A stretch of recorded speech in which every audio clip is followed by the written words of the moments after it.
Hello, welcome everyone. I am Kim Harding, and I'm going to be talking to you guys today about managing a STEM classroom and give you our top 5 helpful hacks. I am a learning specialist here at Van Andel Institute. Prior to this, I was in the classroom for 13 years, working all kinds of grade levels, K-5, and then also being a dedicated STEM teacher for an additional time. So today I have with me Robin. Robin's going to kind of be behind the scenes. She's going to help us with any tech or questions that we might have, and she's also going to help me run a couple of polls. We also have a resource available for you after the webinar is over today. We have a hyperdoc that has all of the links, and any information I share with you today will be on there for you to revisit.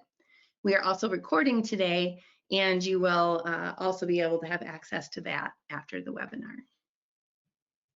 All right, let's get started. I want to start by talking about our sponsor today. Our sponsor for this webinar is Science on the Grand.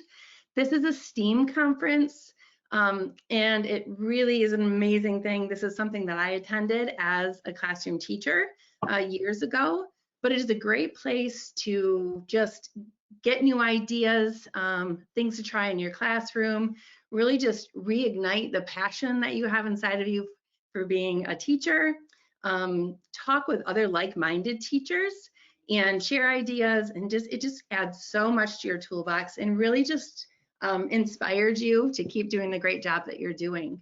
So the conference is in July. It's a 2-day conference, and it's just really an amazing thing.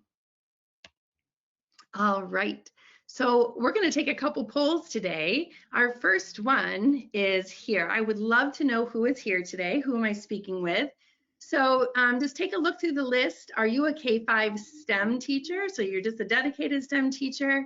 Are you a 6-8 STEM teacher? A K-5 classroom teacher? 6-8 classroom teacher? Or maybe you're admin or you have another position. So Robin's going to take in your selections. We'll see what we have. All right, Kim, they're still coming in. I'm going to give it about 5 more seconds here. Okay. All right. So we have 41% of our audience today are K-5 classroom teachers. Wonderful. Followed by 22% 6-8 STEM teachers, followed by K-5 STEM teachers at 19%, 6-8 classroom teachers at 11%, and 7% are admin or other. Wonderful. What a great mix. Okay, let's see. We'll get us back up here and going. All right, so why is effective management crucial in a STEM classroom? So I want to talk to what you are seeing here. So as we look at these pictures, you can see that a STEM classroom is a very busy space. Every classroom is a very busy space, but STEM specific classrooms are built on collaboration. They're built on just a very busy environment. So it's really crucial to have good management strategies in place so that you can protect the time that you have for that STEM focus. So you will see in all of these pictures here, just busy, busy, busy students doing a whole variety of things. So let's get into what good classroom management sets us up for. So it sets us up for having great collaboration, critical thinking, sets the kids up so they can be curious, creative, and have a really great time in that classroom. So our top 5 helpful hacks for you today. Our first one is material management. So material management, this just covers all of those things that you have in your classroom. Whether you are a classroom teacher or a dedicated STEM teacher, we all know how much stuff we need, especially when we're jumping into a STEM project or a STEM challenge. We just need to have everything there so the students have some choice, they can be creative. So managing those materials is something that I'm going to talk more about today. Our second hack is teach collaboration. So collaboration with kids, with our students, doesn't always come naturally. So we really need to give them the skills and talk them through how to collaborate with their peers in order to enjoy their time. The third hack is to keep it real. So this is going to focus on real world problems and what that does to empower students to really push through challenges, push through any roadblocks they might come across if they can have that connection to what they're focusing on. Our fourth hack is to cultivate curiosity. So just really getting those students to ask those questions and wonder about things and pursue things that they want to learn more about. And then our fifth hack is to nurture growth. I'm sure many of you are familiar with a growth mindset. So we are going to talk briefly about having a fixed mindset versus a growth mindset and how we can kind of bridge that in a student. But we're going to focus on the nurture growth more on failure today and see if we can build our students up to fail with a smile. And I'll talk more about that as we go on. All right, so hack one, material management. So you can see in this picture right away, kids, it's very hands-on, lots of just stuff. So what are we gonna do to make sure that we have an effective classroom? Two things I'm gonna focus on today are location for your materials and usage for your materials. So when I think of location, I think of organizing all of your things in a way where they can stay where they're at. It's really important to have students be able to access these materials easily, know where they're at, and not have to look at them, look for them every time they're working on something else. If you're anything like me, I like to reorganize and things, I thought they were good this way, but then I want them this way. Really try to step back from that and have your materials in the same place all the time. And in addition to that, have them labeled, have their location on their shelf or their counter or their cupboard labeled as well. In case they're taken out, they can get put right back. And another part of that is creating a visual. So oftentimes when I would get my classroom set up for the year, my material spaces, I would take a picture of how it should be. And then I would post that picture somewhere nearby so they can always have that to refer to when they're putting things away. So you can see here in these two pictures that are just, there's a variety. You can look around your own classroom and see how you have your materials organized. There's no right or wrong way where to put them, what to put them with, but just those key points of keeping them in the same spot, keeping them labeled, and keeping them in a way where the students can always just know right where they're at. Then they don't have to come to you and ask you questions when you're busy doing other things. So usage. So using these materials, if they're all out on the shelf or in the cupboard, the kids know where they're at. One really good way to manage usage is to use a stop sign on your bins. So if we look at this picture again, you'll notice the purple bin in the back row has a stop sign on it. I use these stop signs on the back of most of my materials. That way, if I am starting a challenge and the students don't need that specific material for that challenge, I simply turn the container around. They see the stop sign and they know that that material is not available for that challenge. Another part of usage is some direct teaching or modeling of how to actually use the materials. As a dedicated STEM teacher, and even in the classroom, I was always a bit surprised at some of the skills my students still needed to develop. So whether that's cutting or tearing tape, using scissors, using rulers, how to read a ruler when they're trying to get a certain measurement. Even what scissors will cut what materials. So having a variety of scissors in a STEM classroom, some will cut cardboard, some will not, some will cut different materials. So really directly teaching all of that right down to tape usage. And just again, having it accessible for the kids. They know where it is and they know how to use it. All right, the next hack 2, is teach collaboration. So I repeat, in a STEM classroom, you are going to have kids working together all of the time. Many gen ed classrooms also have a ton of collaboration, but my experience is found in a STEM classroom, we are always working with someone. So you're really building a community, you're interacting, you're sharing your ideas, okay? You're having discussions and brainstorming, and just creating this collaborative environment. It's really fundamental to a smooth functioning STEM room. All right, and moving through this is active listening and language. So these 2 boys in this picture are having a really good conversation. They were trying to decide which materials to use for their project, and they were really weighing which one would work best, which out of all of these materials were they going to use. They could pick up to 4 things. So it was really a good discussion. But like I said earlier, not all students come by this naturally.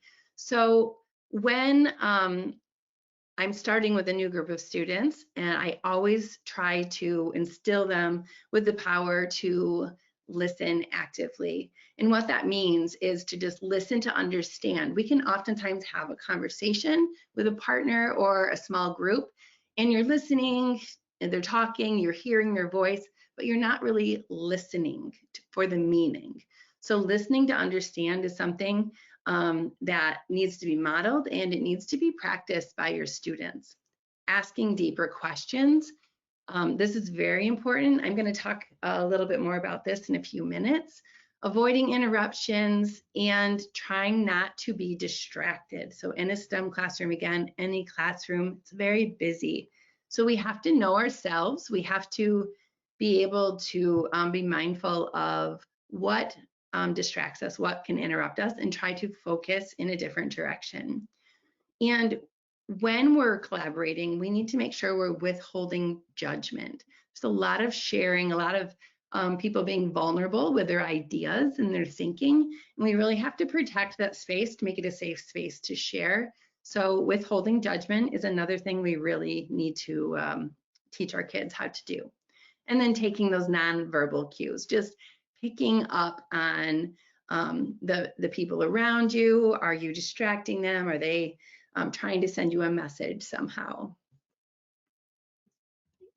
And we're going to move into language. So these are those deeper questions. And before I read you some of these examples, it's important that your questions match your activity, right? So you can definitely change these questions to go with whatever your challenge is, but there are some general ones, and I feel like these would serve as those general questions to get the students really deep into thought and communicating and collaborating in a positive way. So I'll read just a couple of these. What would you do differently next time? So this is a great question when you feel like you're coming to the end of something that you can teach your students to ask one another. It's something you can ask your students. Another one is simply, what do you think? I love hearing students ask other students this question. It means that they value their thought and maybe their ideas. What are you doing and why? This question has to be asked kind of carefully, at least in my experience. Your tone can really change the meaning of this question. And then who could we ask to help us? That's great too for collaboration, bringing in other students, maybe even the teacher. All right, so keeping it real. This hack is magical. So in this picture here, you can see that these 2 students are working on a wind turbine. So they were tasked with trying to find the material that would make a blade that would make the most efficient wind turbine. And you can see on their mess on the floor there that they were really giving it their all. They tried and tested so many different blades before they found the material that worked the best. And they really just pushed through. They were passionate about alternative energies. They were full of questions about that, and they just found value in working on alternative energy. So working on real world problems can really encourage critical thinking. Okay, it increases curiosity and it builds confidence in students. If they can connect to a problem, if they can imagine that problem happening maybe in their school or their community or maybe their home or just somewhere nearby in the world, that really gets them thinking about it and asking questions about it. And if they are able to solve that problem, their confidence really just soars. So here in this picture, we are simulating an oil spill in a river, so a river nearby in our community. So we are setting up this challenge for the kids to be able or try to be able to get as much oil out of the water as possible without removing the water. And this is a challenge where they can connect because they can imagine this happening. They see it on the news in some places, and it's just something they can connect with and imagine happening. So some other real world problems. We have the oil spill. We have erosion. So how do you prevent erosion? So this is something that can happen after an extreme weather event, an area that has different bodies of water, a lot of different places, and growing your own food. So this one, the students love this. So growing your own food, but out of food scraps.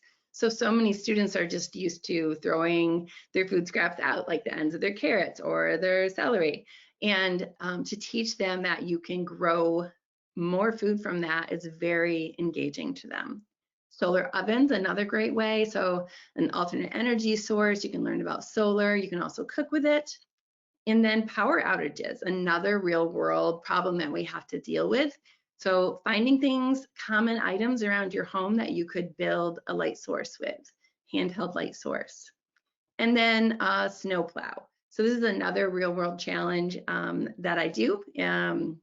We get a lot of snow around here.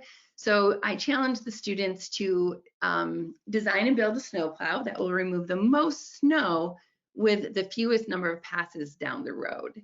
So all of these things the students can really get behind and apply themselves with really piqued interest. All right. And cultivating curiosity. You'll see in this picture here that the students are really engaged. They're looking at the teacher, listening to him talk, and he is demonstrating something to them that he is hopefully going to pique their interest, get them really questioning the direction that they are going to go. And exposing your students to new things is a great way to do this. Encouraging their natural interests or finding out what their natural interests are all great things. And then wondering aloud, having the teacher, if something pops into your head that you're wondering about, voice that wonder. The students hearing you wonder out loud is going to encourage them to be brave enough to do that same thing. I want to go a little deeper with the natural interest here. So I like to do this strategy. You can do it with any grade level, really, interest inventories. So this picture here, they're older students. Let's say we're getting ready to start a unit on reduce, reuse, recycle. And we set up a field trip to a waste management facility.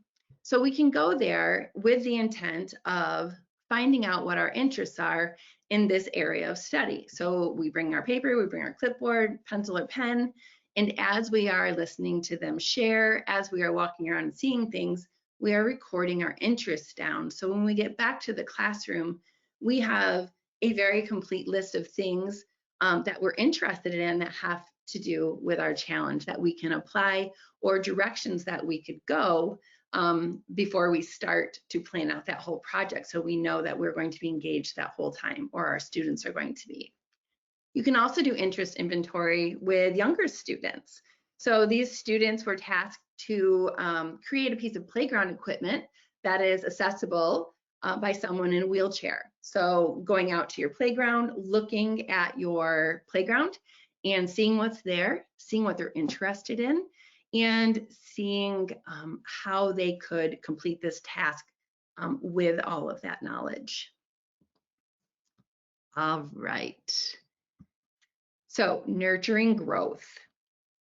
So I want you to take a look at this picture. this student, this is probably her 6th attempt at getting a magnetic levitation vehicle to work the way she wanted it to work. So she had a problem with the levitation. She went back and worked with her partner. They tried new things. They adjusted their take on it, and they got back. The levitation worked, but then the amount of weight it could carry wasn't working. They went back, and then they got the weight on there, but then it couldn't make it all the way down the track and hold the weight that would fall off. So this was right before her last attempt, which she was successful at. And to me, when I look at this picture, I can see the pride in her face.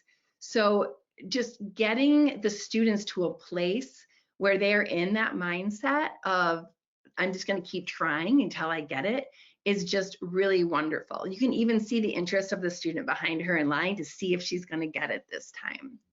So in nurturing growth, I'm going to talk about having a growth mindset, and then making failure fabulous. So these girls, different expressions on their face from the picture before. So there's a little frustration here. She is getting frustrated. She's tried to do the same thing repeatedly. They need to do it a certain way, and she's struggling, but she is still trying to do it. And that is where the power is here. So a fixed mindset and a growth mindset.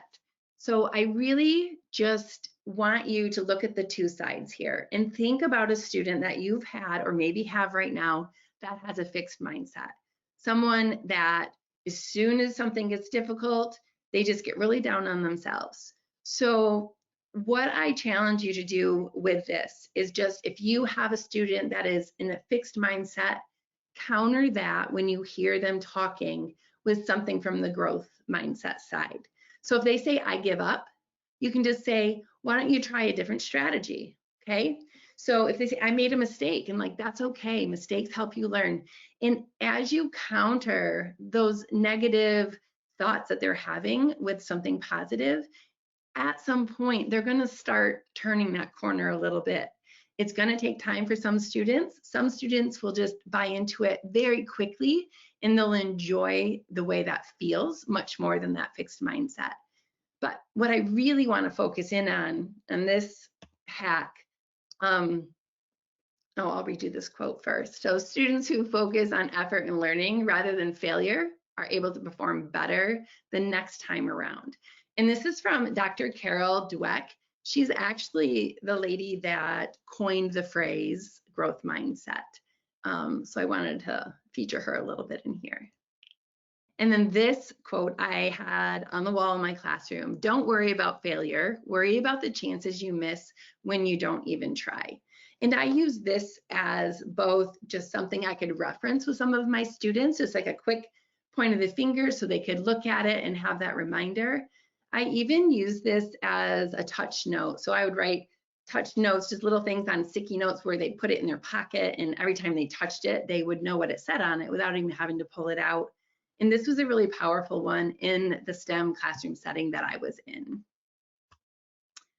All right, failure. I want to talk about failure and teaching our kids to fail and have a smile on their face. So this acronym FAIL, first attempt in learning. Another really great thing to have in your classroom where it can be seen and where it can just be that gentle reminder to some of those students. Another one, failing forward. So implying, forward motion. Failing forward simply means that you're learning from your errors. You're learning from your mistakes. You're moving forward. All right. And then another quote here: don't look where you fell, but where you slipped. So if you slip and you fall, you are naturally going to look and see what made you slip, what made you fall. And you're going to avoid that next time, right? You're going to get up and you're going to avoid what made you slip. All right, and now I want to talk about fabulous failures. You'll see that the bulletin board I have posted here says famous failures, and I want to talk about these two kind of parallel to each other. Fabulous failures, this is something that is celebrated by your students. So if a student fails, you can post their attempts, what didn't work. Of course, you have to talk to them about this. Some students will not be on board with this. But the majority of them, if you build this up as a positive, as a learning opportunity, they're going to be on board with this. And then as you post fabulous failures of your students, then you can have failure Fridays, I call them, where you combine the fabulous failure with the famous failures. So on Fridays, you can talk about famous failures, famous people who have failed but pushed through it and succeeded. And then you can pair that up with a student in your class that has had a failure that week that pushed through it and succeeded. And you can give your students any kind of example, like Oprah Winfrey. She got fired from a TV station when she was first starting out. And I think if you think about her now, like that's surprising. Henry Ford started 2 car companies that failed before he started Ford Motor Company. So there are all kinds of examples out there, current and throughout history. All right, and a bonus hack for you guys. Have fun. So in this picture, what you're seeing is a group of students that were transitioning.